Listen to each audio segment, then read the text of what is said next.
Welcome to Trade Pro. I want to teach you how to identify a dip or pullback versus a reversal in price. So I want to go over kind of an objective approach that you can take so that you can make the right decision instead of using emotions where you're probably going to make the wrong choice more often than not.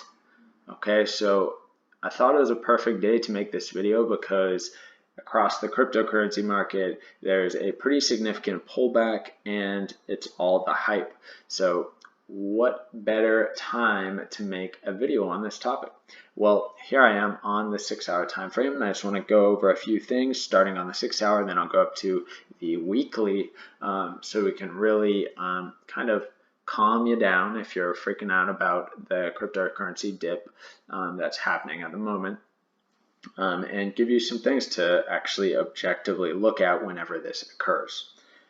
So let's get into it. So on the 6-hour time frame, what I first look for, and this is important, is hidden divergence. Everyone knows on my channel I love hidden divergence. And all you need to do is see, is there a higher low on price? And at the same time as a higher low on price, is there a lower low on the RSI or on indicators? Well, yes, there's a higher low on price and a lower low on the RSI, quite a significantly lower low on the RSI, meaning there is hidden bullish divergence. Hidden bullish divergence normally signals continuation of the current trend, okay? So that's the first thing that you can take a look at and think, all right, maybe this is just a dip and there's no reason to freak out. The next thing you can take a look at is very simple, and that's that has any of the higher lows been broken? Have we created a lower low? Well, no. Here's the last low, and definitely hasn't come down to 27 or 28 yet. So no, it's still a higher low. No lower lows yet. The next thing, has price come below the 200 EMA? No, it's still above the 200 EMA, so no big deal there either. So on the 6-hour, it looks pretty bullish to me actually. Wow. Well, let's take a look at the weekly. And you want to zoom out to the really high time frames as well when you're trying to make these decisions. If you want to be an investor and buy dips, you really want to look at the higher time frames. You know, I'm more of an intraday type of trader, but I also have some investments for the long term. So when you zoom out, does this look very scary to you? This tiny blip on the screen? Kind of have to zoom in to even see it. It's a tiny blip.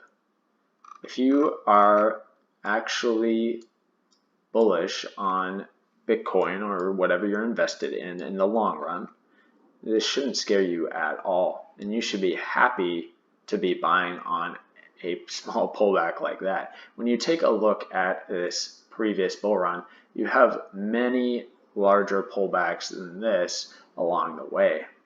And these are all amazing opportunities to buy. Price is way above the 200 EMA. And if we take a look at the RSI, we have 1, 2, 3, 4, 5, 6, 7 peaks. This is only the first major peak here.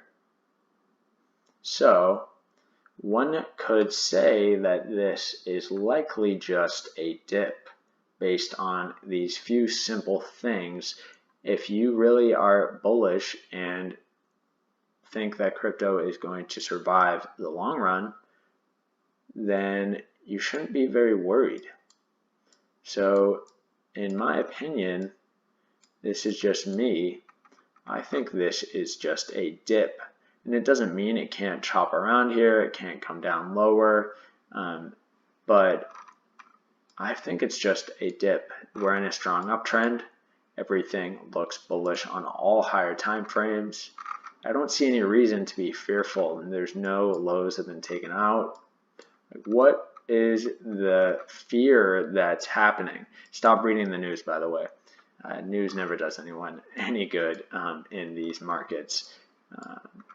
So that's sort of my take on how to identify a dip and not an actual reversal. If price starts breaking the 200 EMAs, if price starts breaking the higher lows, and we don't have hidden divergence anymore, that's when you can start thinking, oh no, this might be a reversal. But till then, it's a dip, buy the dip. Anyway, thanks for watching. That's not investment advice. That's me talking to myself, telling myself to buy the dip. Okay, so don't sue me for telling you to buy the dip if it drops and you lose all your money. Never invest more than you can afford to lose and are willing to lose. All right. Well, anyway, thanks for watching. Have a nice night.